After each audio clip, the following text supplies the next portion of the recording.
What's going on, family? Welcome back to Israel's Movie Reviews. And today we're going to discuss Iron Man 3 from 2013. We're going to continue in the line of the MCU universe like we've been doing these past couple weeks. And this movie, just to start off with a little summary of this film. It starts off basically leaves off from what happened to him in the last film, pretty much. He's plagued with worry and insomnia since saving New York from the destruction.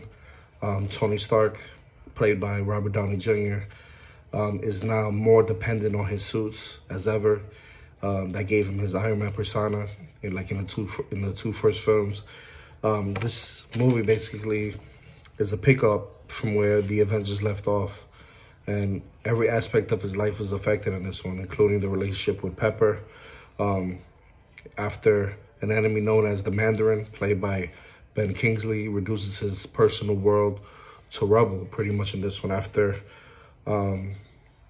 relying solely on his instinct and ingenuity to avenge his losses and protect the people in his life, the people that he loves.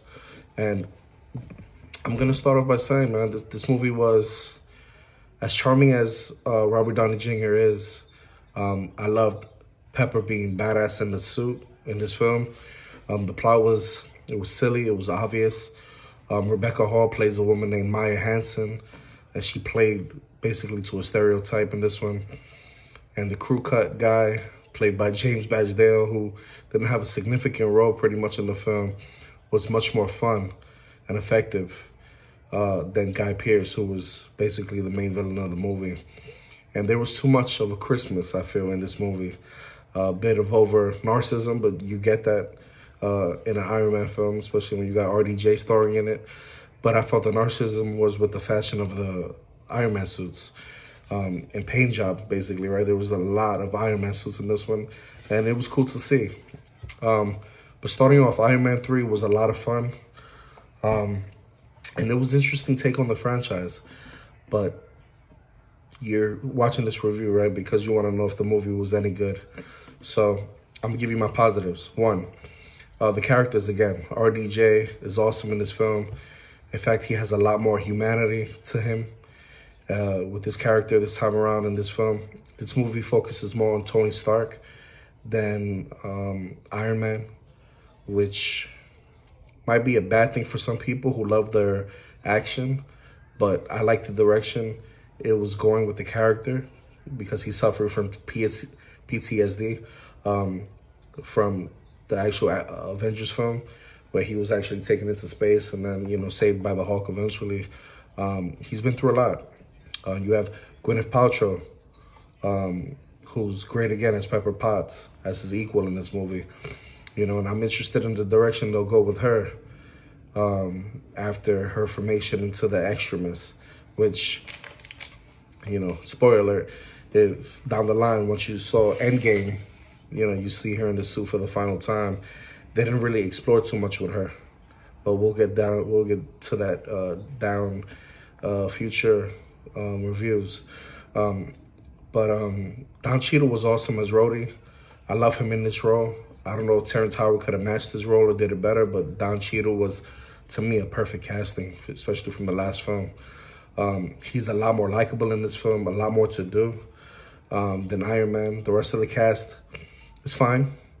The action in this movie has the best action out of the whole trilogy, believe it or not. The action is filmed so well, and it's a lot more fun. My favorite action scene is actually the finale, and as well as the airplane scene in this film, which actually feels real, and that definitely added more intensity and credibility to the scene.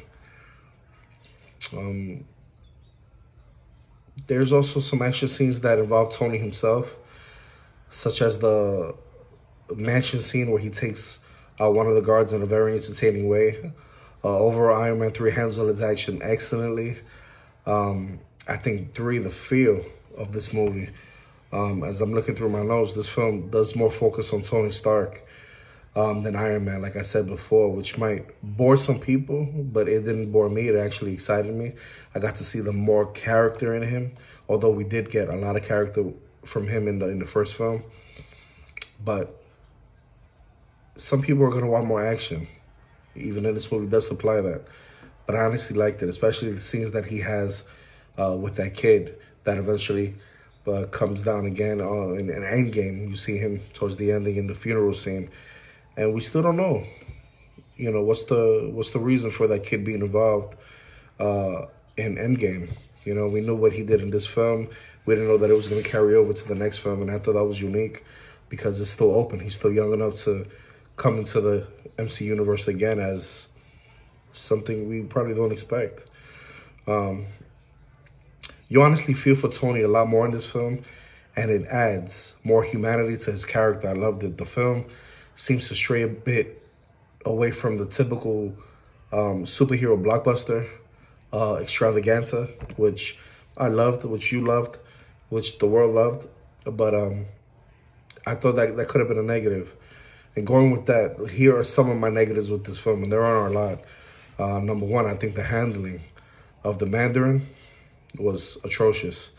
You know, there was a twist in the movie where the Mandarin isn't the Mandarin, and the whole time Guy Pearce's character supposedly is the Mandarin, and it's a lot different than what the comic books intended. A lot of comic book fans obviously were mad about this, including myself.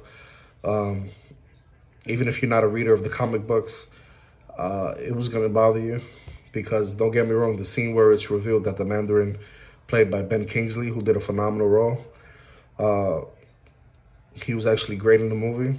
He's just an actor. But it was really funny and unexpected, but at the same time, I felt it was a missed opportunity because it could have potentially been a great villain. You know, the real Mandarin turns out to be Aldrich Killian, played by, you know, Guy Pearce, which definitely disappointed me at the time, but I'm glad they corrected that recently. Like I said in the beginning of the review, I didn't care for much for Maya Hansen, played by Rebecca Hall. Rebecca Hall, to me, is a phenomenal actress. I've seen her in The Town, The Gift. She is definitely entertaining. She's really good to see on screen, but in this film, I was disappointed because, not necessarily because of her, but I felt like, you know, when they wrote her character in this film, I think she was pretty much underdeveloped and underwritten. And when she does eventually die, spoiler alert, I didn't care, to be honest. One more negative is that I didn't care for Killian's henchmen in this film, who were the people infected by the extremists. I was like, you know, whenever they showed up. Overall, I had a lot of fun with Iron Man 3. It's not as good as the first movie. To me, it's not as good as the second movie. But it loads better than Iron Man as a whole.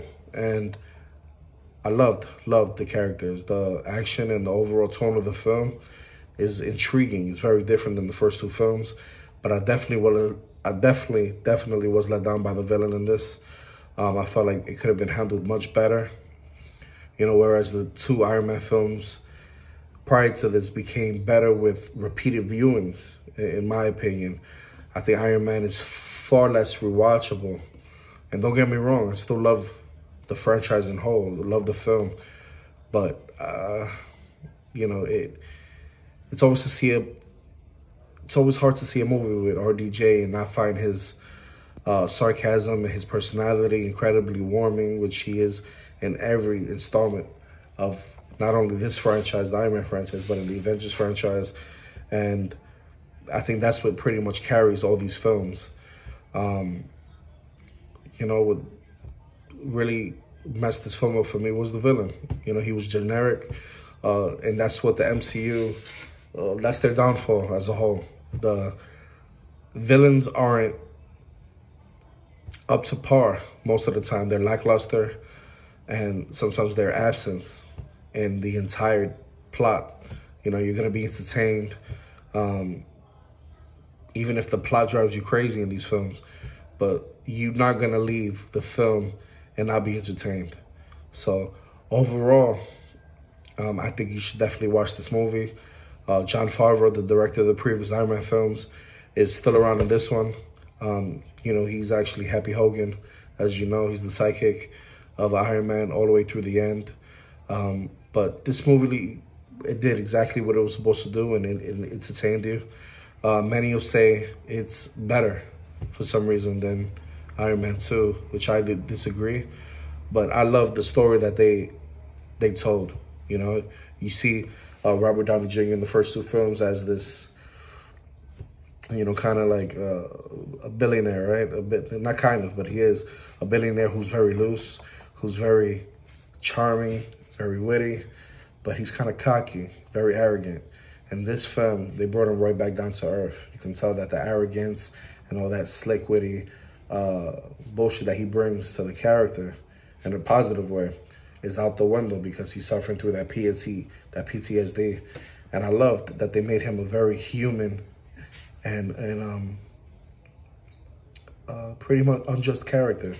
You know, I think if anybody was gonna do that, it was gonna be RDJ in the role. You know, there's no actor like him in the MCU. You know, even though we have many great actors, you know, in the MCU, but I think he knocked it out the park. The film stands on its own. I give this movie 7.5 out of 10. Could have been a little better, but for me, it wasn't up to par, man, with the villain. And for me, I gotta have a good villain in my film. So 7.5 out of 10. If you liked this review, definitely hit that like button, hit that notification bell. And if you want more content from me in the future, all you gotta do is subscribe. Thank you. Till the next one. Peace.